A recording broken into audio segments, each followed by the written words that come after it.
Hey, how's it going, YouTube? Now, I've seen a few YouTubers do a video about this out of Texas about a man allegedly saying that his truck was vandalized by the Black Lives Movement claim, and then a couple of days later, come to find out it was all a hoax. But we're going to play this news clip, and I'll be back with my commentary. Events. The case of a man who claimed vandals targeted his pickup truck because it was decorated in a Back the Blue tribute. The pickup truck's owner was arrested today and is accused of trashing his own truck. It had a Blue Lives Matter tribute, and he claims someone spray-painted Black Lives Matter and vulgar anti-police messages. Fox 4 first broke the vandalism story, and only Fox 4's James Rose was in Hill County for the arrest. James is back from Whitney with the exclusive details. Well, Clarice, Scott Ladden made national news last week with those disturbing claims that the family's only vehicle was seriously damaged and got a great deal of money and support. Today, he's behind bars, and police are searching his home right now. Wearing shorts and no shirt, it was clear Scott Ladden had no idea when Whitney police arrived at his home they were coming for him.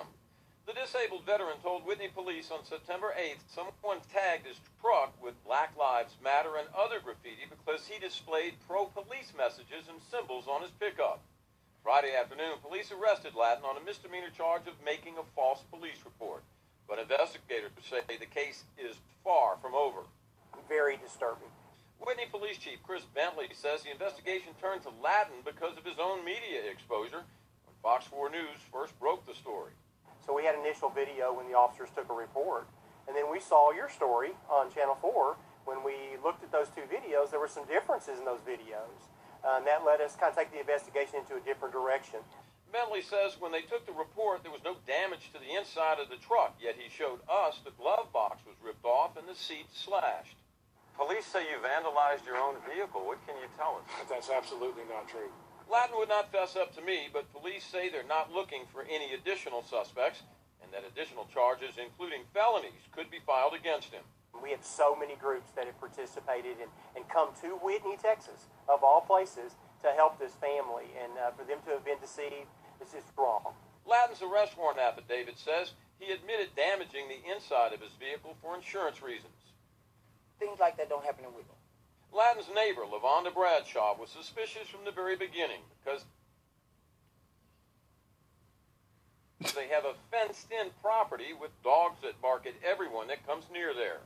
Secrets don't live long in a little town of 2,000. And as longtime residents heard of Ladden's arrest, This makes me sick. This just is wrong. a relative started a GoFundMe account to help pay for repairs to the truck. Car dealers and body shops even offered to help. The chief is asking people to stop sending the family money. An online post in particular bothers him. One of the social media pages, it said that, my husband's an officer, I can only give you $25 because that's all we got. That ripped in my heart.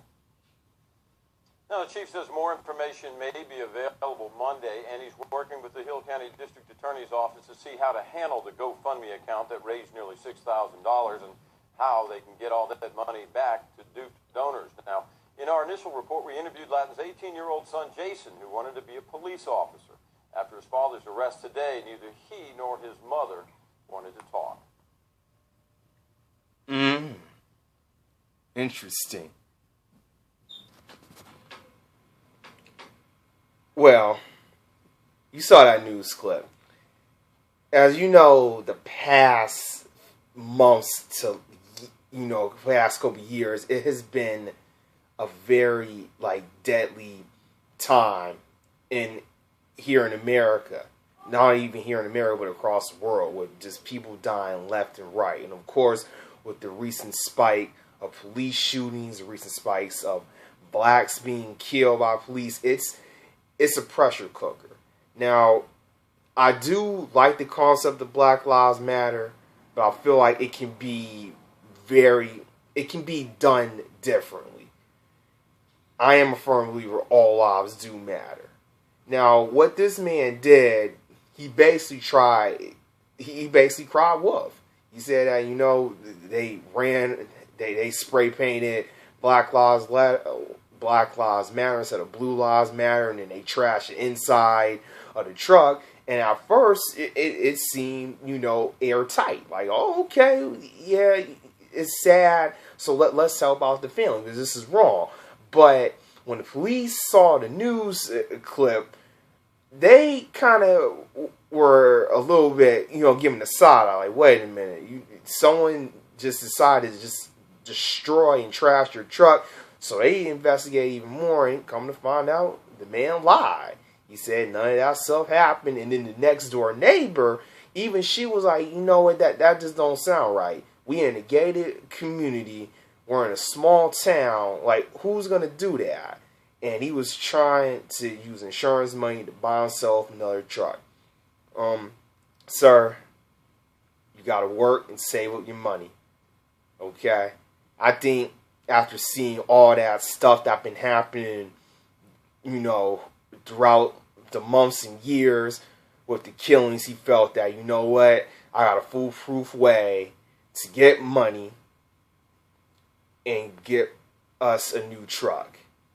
Now, you see some of the family members aren't talking. They had a GoFundMe page. I heard that got shut down. It's just that you can't use an organization for your own selfish needs. And that's what I felt that he did. He was doing this he wanted sympathy. And he got it for a while, but then after a while, just the chinks, the holes in the story started coming out. Like, what? Who gonna trash your truck like that? So you did self-inflicted wounds, and now you want sympathy. And he's saying, "Oh, it wasn't me. I don't have no comment." At this point, the cat's out the bag, man. You busted. It is what it is. It's just, we living in some crazy times. And yes, Black lives do matter, but at the same time, all lives matter.